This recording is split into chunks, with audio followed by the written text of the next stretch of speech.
That birch tree is almost photographic in the midst of all of this other expressionist. Now, you just said expressionistic.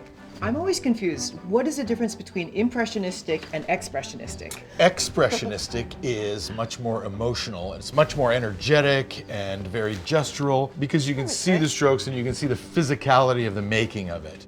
Impressionistic is giving you an impression and you can't see the strokes so much. It's not really about the gesture of the artist. It's less athletic and more controlled. Wow, what a palette. Unusual colors. Would you call this a surreal painting? Because it's quite unusual. It's like kind of not quite of this world.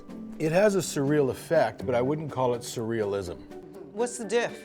Well, because one is a movement, a deliberate way of making art, an artistic movement, and this is more an effect. So what do you call artists that also paint from non-reality or altered reality? It would be anachronistic to call them surrealist, but it can still be surreal. Okay. Yeah.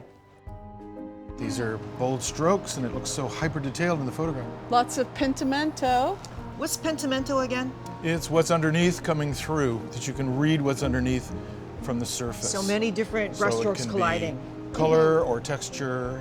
It means repentance Repenting. in Italian.